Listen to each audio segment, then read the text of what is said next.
आखिर 20,000 करोड़ रुपया किसका है अडानी की कंपनी में? और नरेंद्र मोदी जी जवाब दीजिए। इंदिरा गांधी जी के समय पूरे विपक्ष को जेल में बंद कर दिया गया था, नरेंद्र मोदी भी यही करने जा रहे हैं। आरएसएस की मानसिकता से कुंठित लोग हैं, ये लोग आरएसएस की विचारधारा पर चलने वाले लोग हैं। तमाम विपक्षी लोगों से कहना चाहता हूं कि अगर एकजुट नहीं होइएगा तो ये काल कोठरी आपका दूसरा ठिकाना होगा, इस बात को याद रखिए। जब तक मोहन भागवत को जेल में नहीं बंद किया जाता है तब तक ओबीसी को गालियां पड़ती रहेगी। याद रखिएगा नरेंद्र मोदी, इंदिरा गांधी जी की सत्ता इसी बिहार के गांधी मैदान से हिली थी और आपकी भी सत्ता इसी पटना से हिलेगी। राज्य के मुख्यमंत्री के डीएनए पे सवाल उठा देना ये तो अपने आप में एक बहुत बड़ा अपराध था। आज तक नरेंद्र मोदी जी की तो सजा नहीं हुई। पूरे लोकसभा, राज्यसभा, विधानसभा, विधान परिषद सबको आप लोग खाली कर दीजिए और जितने विपक्ष हैं सबको जेल में बंद कर दीजिए। आपने तो हमारा आरक्षण खत्म करने का प्रयास किया। 50% अगर ओबीसी का रिजल्ट होगा तो उसमें 10% ईडब्ल्यूएस को अलग आपने छाड़ दिया, हमारा सीट आपने घटा दिया। जातीय जनगणना भाजपा क्यों रोकना चाह रही है? मुझे जवाब दे अगर ओबीसी की पार्टी है तो। सिर्फ एक सवाल पूछ देना कि आपका संबंध दूसरे व्यक्ति से क्या है, इस पे राहुल गांधी को संसद से हटा देना ये कहीं ना कहीं इमरजेंसी से भी बुरा दौर दोहराया जा रहा है इस देश में।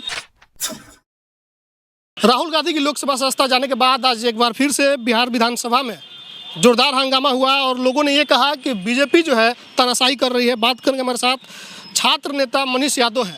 आप किस तरह से देख रहे हैं जो कार्रवाई हुई? देखिए, ये कार्रवाई पूरी तरह से रचनात्मक कार्रवाई है। एक साजिश के तहत ये पूरी घटना को अंजाम दिया गया, वरना कई ऐसा बयान नरेंद्र मोदी ने ही डीएनए पे सवाल उठा दिया था। नरेंद्र मोदी जी ने नीतीश कुमार के डीएनए पे सवाल उठाया था। किसी के डीएनए पे, राज्य के मुख्यमंत्री के डीएनए पे सवाल उठा देना ये तो अपने आप में एक बहुत बड़ा अपराध था। आज तक नरेंद्र मोदी जी की तो सजा नहीं हुई, उनकी सदस्यता तो रद्द नहीं हुई।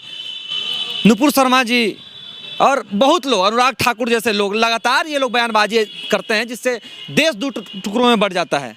आम जनमानस कहीं ना कहीं की भावनाएं कहीं ना कहीं ये होती है, आहत होती है। तो पूरी घटना को देखते हुए जब एक केस नहीं बनता है और जब ये पूछ लेना कि 20,000 करोड़ रुपया अडानी के कंपनी में किसका है और एक देश के सबसे, आप बताइए ना कि 10 साल में जहां 600 कुछ नंबर पे था अडानी, 609 नंबर में थे अडानी और अमीरों की लिस्ट में पूरे वर्ल्ड में, और ये 10 साल में दूसरा तीसरा नंबर कहां से आ गया भाई?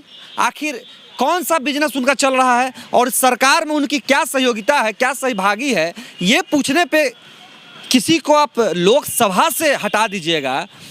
2 साल की सजा, सबसे बड़ा तो हमको ये लगता है कि साध्वी प्रज्ञा जैसी लोग जो सजा काट के लोकसभा में वापस आ सकती है, चिन्मयानंद जैसे लोग और अन्य लोग जो सजा याफ्ता लोग लोकसभा में आ रहे हैं और सिर्फ एक सवाल पूछ देना कि आपका संबंध दूसरे व्यक्ति से क्या है, इस पे राहुल गांधी को संसद से हटा देना ये कहीं ना कहीं इमरजेंसी से भी बुरा दौर दोहराया जा रहा है इस देश में। आपातकाल की स्थिति इस देश में है।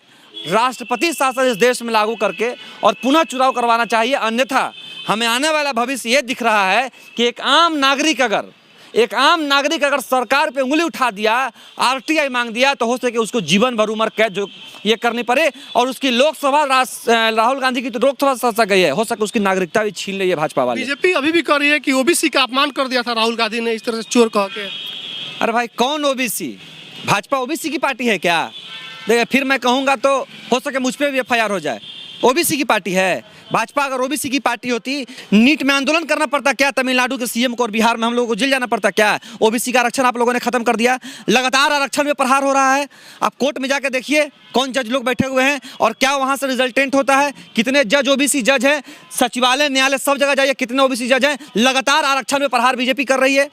लगातार अब 10% आरक्षण ईडब्ल्यूएस आपने दे दिया, लेकिन जो जातीय जनगणना की बात हो रही है क्या उसमें ओबीसी लोग नहीं आते हैं?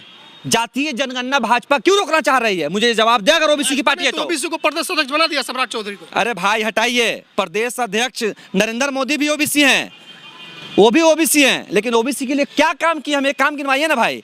किस ओबीसी को फायदा हुआ नरेंद्र मोदी के प्रधानमंत्री बनने से? हम ये पूछना चाहते हैं ओबीसी समुदाय के लोगों से। ठीक बात है, लेकिन आप ओबीसी को गाली कैसे नहीं चाहिए? हम मुखौटा की तरह कैसे दे दीजिएगा? अरे भाई, कौन राहुल गांधी गाली दिया? कहाँ राहुल गांधी का गाली है? अरे भाई देखिए, ये अडानी से सवाल पूछना, नरेंद्र मोदी से उनके बारे रिश्ते में पूछना, और आप देखिए इनका तो शुरू से प्रोपेगेंडा रहा है जातीय धार्मिक, धर्म से इनका हो गया तो अब जाति पे आ गए। ओबीसी को आज भाजपा को याद आया है क्या कि नरेंद्र मोदी ओबीसी है? आज याद आया और हम ओबीसी हैं, हम ओबीसी हैं। नरेंद्र मोदी के बनने पे किस ओबीसी को? आपने तो हमारा आरक्षण खत्म करने का प्रयास किया है। आपने 10% लोगों को ऐसा अलग कर दिया है, जिस तरह से आज 50% अगर ओबीसी का रिजल्ट होगा तो उसमें 10% ईडब्ल्यूएस को अलग आपने छाड़ दिया। हमारा सीट आपने घटा दिया। आपके सरकार आने के बाद एक आंदोलन में 10% आरक्षण, हम लोग लगातार सड़कों पे लाठियां खा रहे हैं, एक भी ओबीसी को आरक्षण नहीं दिया आपने, एक भी ओबीसी की चर्चा आपने नहीं की। आप शिक्षक बहाली में जाइए, रिजर्वेशन आपने खत्म कर दिया। लगातार ओबीसी पे हमला और आज गाली देने पे भाजपा को बुरा लग गया। आप ओबीसी के लोग हैं। सारा ये लोग कह सकते हैं कि आरएसएस की मानसिकता से कुंठित लोग हैं। ये लोग आरएसएस की विचारधारा पर चलने वाले लोग हैं और कोई ओबीसी की गाली नहीं दिया है। हम तो कहना चाहेंगे, कहा जा रहा है कि राहुल गांधी के बाद तेजस्वी यादव और उसके बाद नीतीश कुमार की नंबर है रास्ता जानने और चुनाव से दूर रखने की। अरे भाई, पूरे लोकसभा, राज्यसभा, विधानसभा, विधान परिषद सबको आप लोग खाली कर दीजिए और जितने विपक्ष हैं सबको जेल में बंद कर दीजिए। हम तो कह रहे हैं कि आपातकाल की स्थिति हो गई, घोषणा होनी चाहिए आपातकाल की, कि जिस तरह से इंदिरा गांधी जी के समय पूरे विपक्ष को जेल में बंद कर दिया गया था, नरेंद्र मोदी भी यही करने जा रहे हैं। लेकिन याद रखिएगा, नरेंद्र मोदी, इंदिरा गांधी जी की सत्ता इसी बिहार के गांधी मैदान से हिली थी और आपकी भी सत्ता इसी पटना से हिलेगी। इस बात को आप याद रखिएगा। और अन्यथा, और मैं तमाम विपक्षी लोगों से कहना चाहता हूं कि अगर एकजुट नहीं होइएगा तो ये काल कोठरी आपका दूसरा ठिकाना होगा। इस बात को याद रखिए। तो 24 से पहले आप लोग कैसे लड़ पाएगा मोदी के?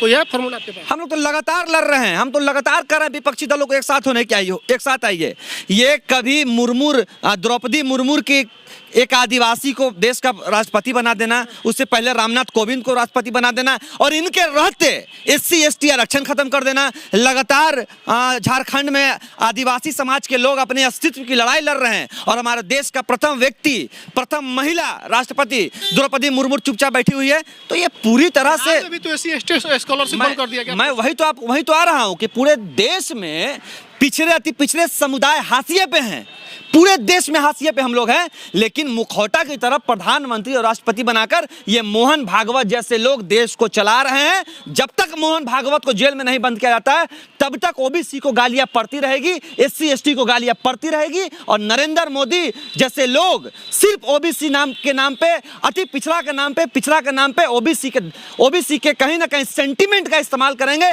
कभी राम मंदिर के नाम पे, कभी अन्य चीजों के नाम पे सिर्फ हमारे सेंटीमेंट का इस्तेमाल किया जाता है। ओबीसी और अति पिछड़ा के बारे में कोई चर्चा नहीं की जाती है और कोई गाली नहीं। हम भी ये सवाल पूछ रहे हैं, हम भी ओबीसी हैं, कि आखिर 20,000 करोड़ रुपया किसका है अडानी की कंपनी में? और नरेंद्र मोदी जी जवाब दीजिए कि आपका रिश्ता और अडानी और अंबानी का क्या रिश्ता है आपसे?